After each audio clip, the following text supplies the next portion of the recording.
Gun games in the arcade had been around since the 1960s with titles such as Midway's Gangbusters and also Haunted House, which was released in the 1970s. Nintendo actually released a full motion video light gun shooter in 1974, which was very primitive.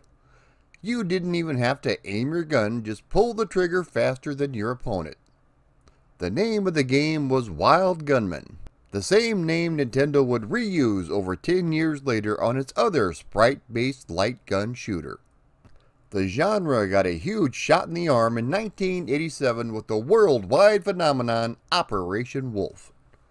In 1990, the very first interactive full-motion video light gun shooter was released, which was named after that low-down, no-good, dirty, smelly varmint Mad Dog McCree. What's the backstory on the creation of this arcade game? So reload your weapon because the outlaws are a-comin'. This is the history of Mad Dog McCree. The year is 1988 and innovator Robert Greeby has just had an epiphany. His company had been founded to create police simulators which used light guns only with an extra degree of realism. Rather than shoot or don't shoot that was found in other simulators, this one could tell more elaborate stories with random outcomes based on the officers' interactions. The simulator was initially named the Institute for Combat Arms and Tactics, or ICAT for short.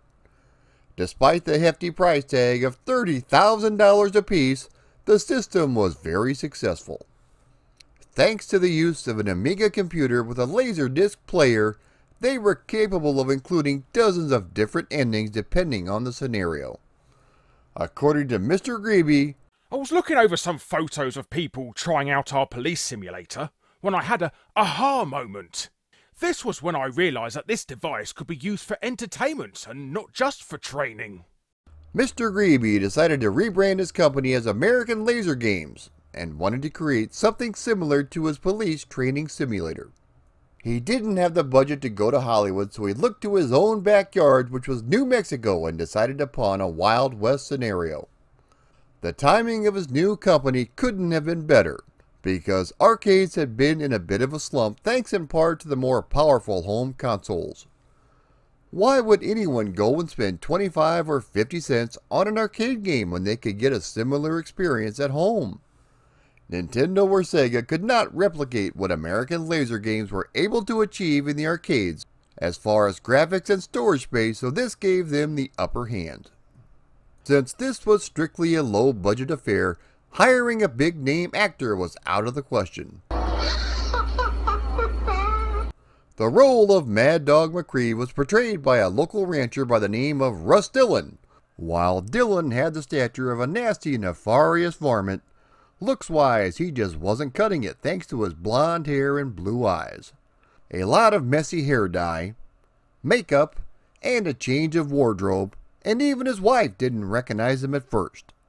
Speaking of his wife, she was in the game as well, portraying the lady in the saloon.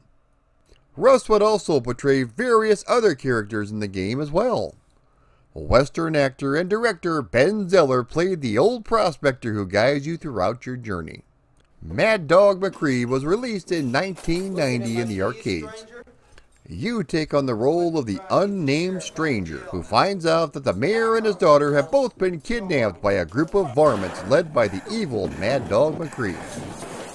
Mad Dog was an ornery cuss who was one of the most rootinest, tootinest characters in the Wild West.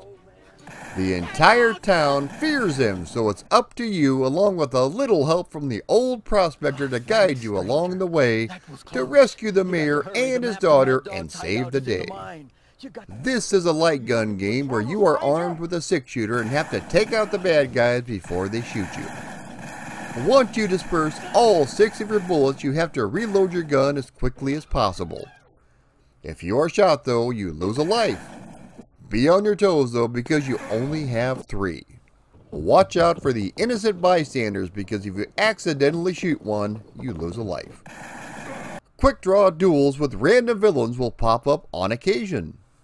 Thanks to a special sensor built into the gun which can detect whether the gun is raised or lowered, along with the full motion video and special effects, This makes it feel like you are in a gunfight in the Old West.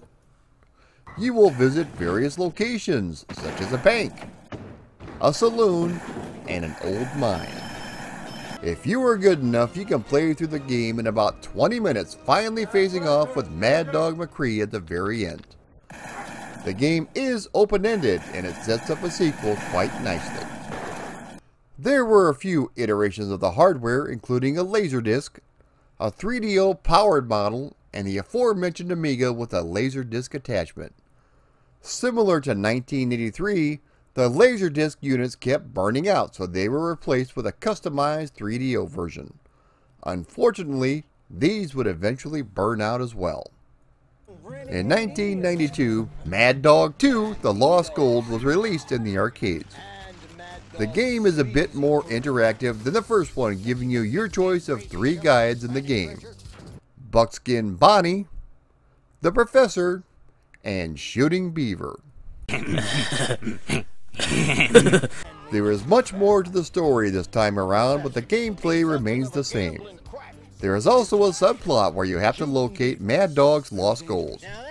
A nice training session opens a game in which the local yokel stagecoach driver teaches you how to shoot. Once again, there are plenty of innocents roaming around, so be careful as you only have 3 lives. Due to the original hardware specs and the huge storage demands, the games were only ported to multimedia systems, which at the time were few and far between. If you were the owner of a Sega CD unit and needed just one more full-motion video game to add to your collection, then this game was right up your alley. Upon first glance, I started having flashbacks of AOL with the low-quality grainy 64-color video. It is possible to use Sega's Justifier or Menacer light gun attachments with the game, which does tend to work pretty well, although they do not work on modern TVs. If you don't have a light gun attachment, you can always use the joypad, which works okay. The CD audio is great, and the entire arcade game has been converted. You just jumped from the frying pan into the fire. You dusted Crazy Sam's brother. Now the crazy varmint's waiting for you over yonder. If you were one of the unfortunate souls to own a CDI, then perhaps Mad Dog McCree was in your collection as well. The video was leaps and bounds ahead of the Sega CD version with full screen, full motion video, and lots of colors to boot. This one gives you the option of using the CDI controller, trackball, or a light gun, and is essentially the arcade game at home. The light gun attachment was not very accurate, even after multiple attempts at calibrating it. Due to the sync times on the CDI unit, there is a slight pause in between scenes, giving you a slight edge over your opponent, which is not present in the arcade game. This makes the game a whole lot easier. In regards to the sound and content, everything else is essentially arcade perfect. Looking at my keys, stranger? You wouldn't be trying to get the sheriff out of jail now, would you? Jocko!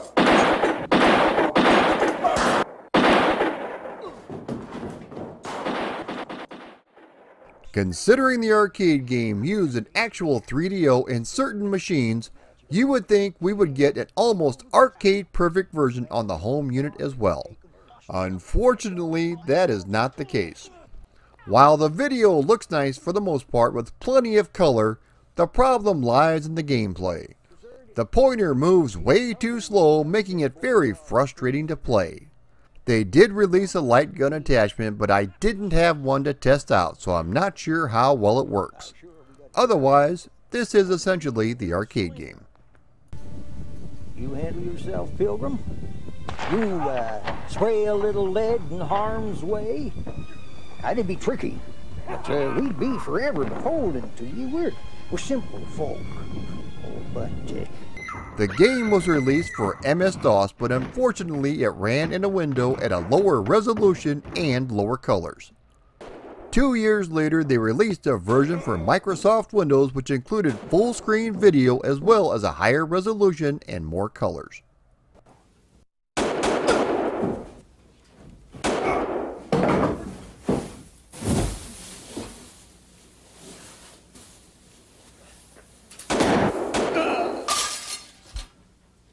In 2009, the game was released on the Nintendo Wii as part of the Gunslinger Pack, along with Mad Dog McCree 2 and another American laser game, The Last Bounty Hunter. Since this allowed you to use the Wiimote, the gameplay was really good.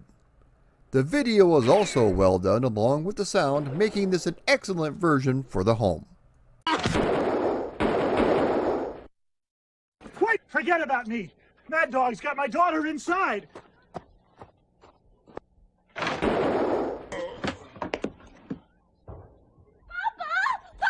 In 2011, the iOS platforms received a touchscreen version of the game. This was touted as an HD version, and honestly, the graphics look great. The touchscreen controls are responsive and work well in the game almost to a fault, since the game is now extremely easy and can be completed in just under 10 minutes. This is an arcade perfect version minus the light gun.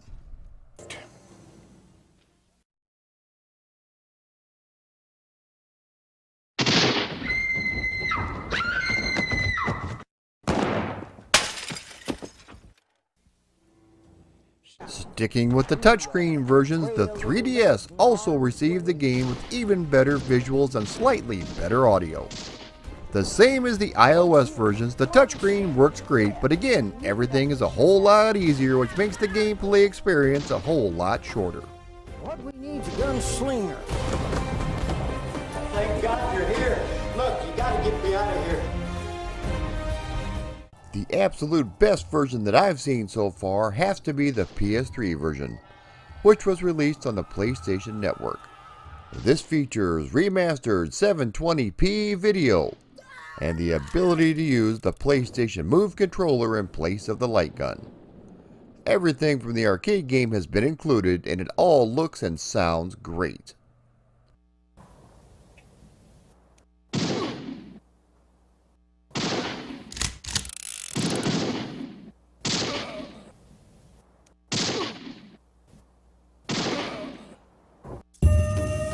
In the late 90s, there was also a version released for the Macintosh computer. Unfortunately, I don't have any video to show you, but here are some tasty screenshots to hold you over. Mad Dog McCree was released at just the right time in the arcades. Sure, there were light gun shooters before, but nothing that combined playability with the interactivity of the LaserDisc platform. The sights, sounds, and good old gun-slinging action were all the sight to behold. If you were an arcade aficionado back in 1990, I'm sure you dumped at least a few quarters into this machine. The game gets lumped together with other full-motion video titles of that era, so it gets a bad rap by proximity. But honestly, the game is a lot of fun. If you've never had a chance to try it out and see it somewhere in the wild, be sure and give it a go. You'll be glad you did. Hello, you. I want to give a big shout out to Larry Bundy for providing some voiceover work on this video. Be sure and check out his fantastic channel at the link below. Thanks again, Larry. If you like this video and want to support me on Patreon, please click the link below. Also, be sure to like, share, and subscribe to my content. It's the only way my channel can grow. Thank you so much for watching.